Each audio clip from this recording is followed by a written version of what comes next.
Welcome to the garden. Today we're out in the greenhouse where I'm going to be taking these tomato seedlings and we're going to be up-potting them from their little cells into the pots that they're going to be in until we plant them out into the garden. We've got equal parts of our native soil, which I have mixed into our garden outdoors. We've got compost that's nice and finished, tons of nutrients in here, and a little bit of water retention. And then I'm going to be adding in just the same amount of our potting soil.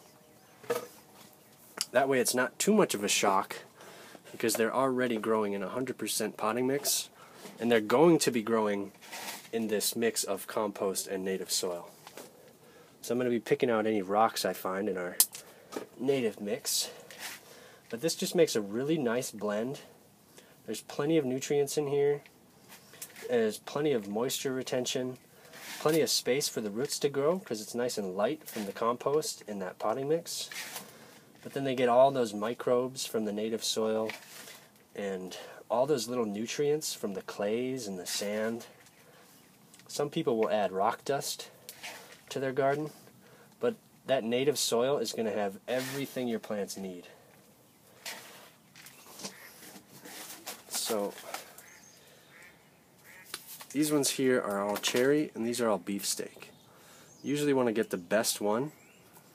So for me, this one on our beefsteak is so much better than the rest. So we're going to start with this one.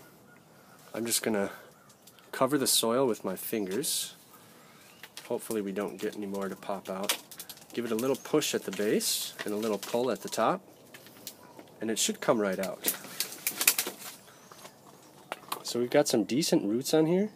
These could probably actually stay in there for a little bit longer, but I'm really anxious to get them out. So then we'll take our little tomato, and I'm actually going to cut the seed leaves.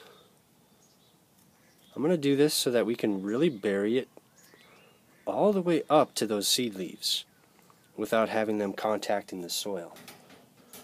It's important not to get too much soil on the leaves, because that's where the blight is going to start spreading.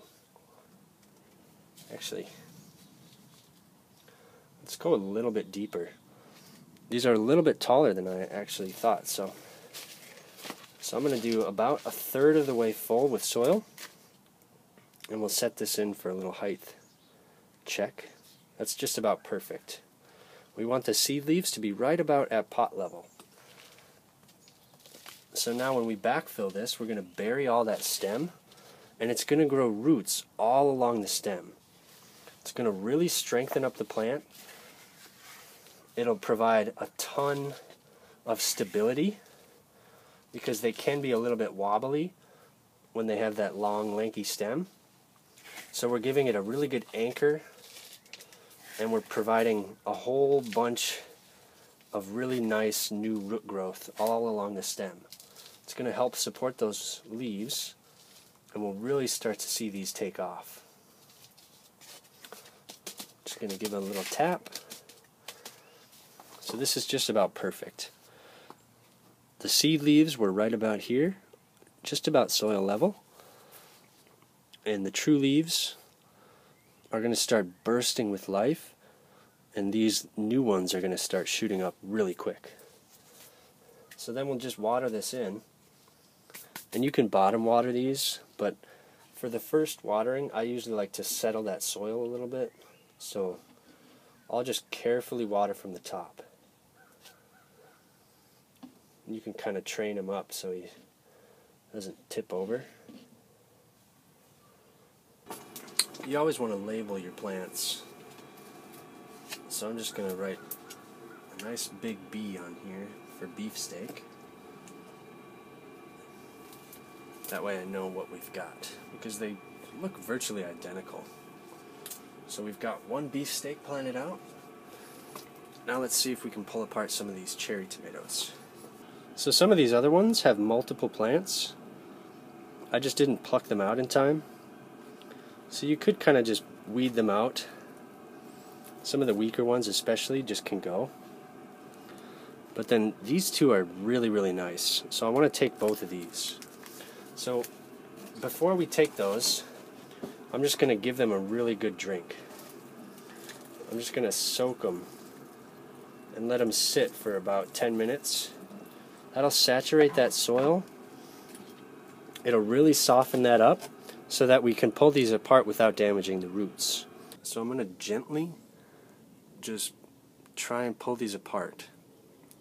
Now this is not ideal, but because that soil's nice and soft, we shouldn't really get too much root damage there. So that looks really good. We've got it buried all the way up to the stem, so the seed leaves are actually under the ground. So that's why we want to cut those before we plant. So this one's a cherry tomato. So I'm just going to write a little C on the side for cherry. But just like that, we've got two beautiful tomatoes planted out, a beefsteak and a cherry. And I've still got my Romas, my yellow tomatoes, a few more cherries, and a few more beefsteaks. So I really like this size. This will provide plenty of space for the roots to grow up until they're about 3 or 4 feet tall, and then they can go straight out into the garden. So I hope you give this a go. Up potting your tomatoes to get ready for that summer season. Thank you so much for watching, and I hope to see you next time.